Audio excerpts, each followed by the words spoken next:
I think there are quite a lot of people in the Tory party who would like to see him back. But I think it would backfire spectacular if he did come back, because his success was as an insurgent, if you like. He was on the side of the sort of, as he saw it, the little people against the establishment. And he can't do that anymore. He's been Prime Minister. He had those parties in Downing Street. You know, his shtick was always that he was authentic, Boris Johnson, but he was always a phony, I thought. And he was exposed as such during COVID. So I think if he did try to come back, he's a much more divisive figure now than he ever was. It used to be said when he was London mayor and campaigning for London mayoralty that he was a sort of Heineken figure who could reach into other parts of the country that other politicians couldn't. And now he's such a kind of Marmite figure. You know, you love him or loathe him. And more people, I would say, loathe him. I think Trevor's absolutely right about the importance of building a connection with the electorate and the role of wit in that. I mean, Boris Johnson was the master at it.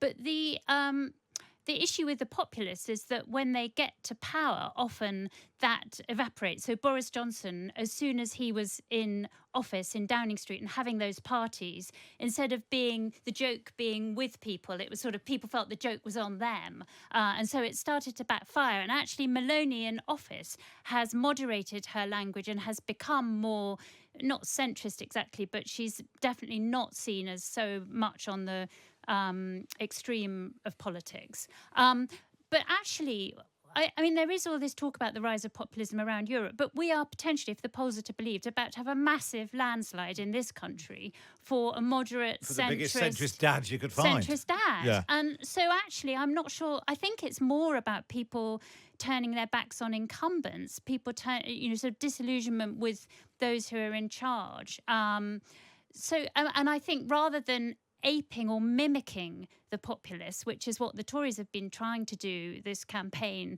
you know, effectively trying to peel off reform voters, then people think, oh, well, if you're going to try and mimic them, we'll go for the real thing. What you need to do, if you're a kind of mainstream moderate politician, is deal with the individual issues that people are cross about. So whether that's housing, whether that's NHS waiting lists, whether that's not being able to get a good school place. So rather than kind of aping the sort of language and tone of the populists, deal with the issues that are causing that rise of populism.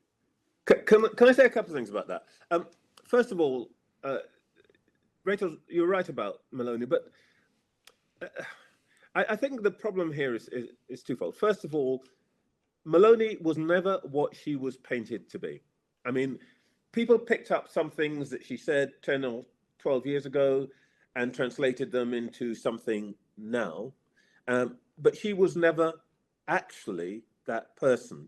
And what we're now saying, because this is what we centrist dads, and I fully signed up, do, this is what we do.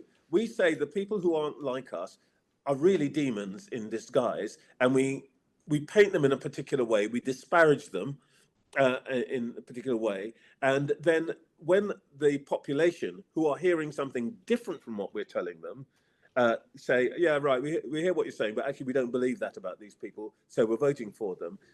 When they get into office, we then say, oh, what a surprise, they've turned out not to be as evil as we thought they were. Well, actually, they're not as evil as we try to make them. My point's about, and the same thing, by the way, is true about Trump. In truth, if you look at Trump's record on immigration, on spending, on virtually everything, actually not that different from Biden.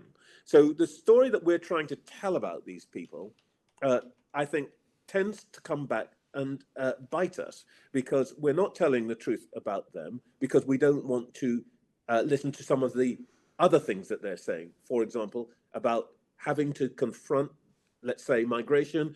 How do you deal with growth and the health service if what you want to do is to have net zero immigration? Well, they give an answer. They say, actually, suck it up. We constantly try to pretend we can do both things. The population can hear that we're sitting on the fence, and they can hear our screams of pain from sitting on the fence. These guys are clear. If they're not an answer I want, but the point I'm making here is that we can't continue with all of these, to confront all of these people in the way that, for example, David Cameron and Peter Mandelson, both of whom I respect highly, tried to do this weekend with Farage.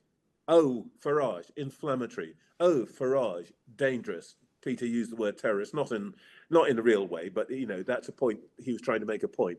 We can't keep simply saying these people are bad, don't vote for them, keep voting for us, because as we've seen in France and Italy, the electorate is wise to that. So, They're Trevor, not listening to I agree with you about not patronising voters. And I agree with you that the sort of liberal metropolitan elite, or whatever you want to characterise it as, has patronised voters too much in the past. And you saw that over Brexit. But on the other hand, it is possible for centrists, for example, the way in which Donald Tusk has taken on board the concerns of people in Poland. And he managed to see off the populist threat by recognising the real issues. So that doesn't mean 5 years ago, Rachel, nobody was saying Tusk was a centrist. But that doesn't mean Tusk was being described as right wing 5-6 years ago by, amongst our own paper. But that doesn't mean that you're then pandering to the language and the tone of people like Nigel Farage. And I think actually what you've seen in this country is the sort of populism of Liz Truss and Boris Johnson backfiring. And the reason, if Starmer does get a landslide, is because people are sick of the lack of seriousness and the lack of delivery from them in power.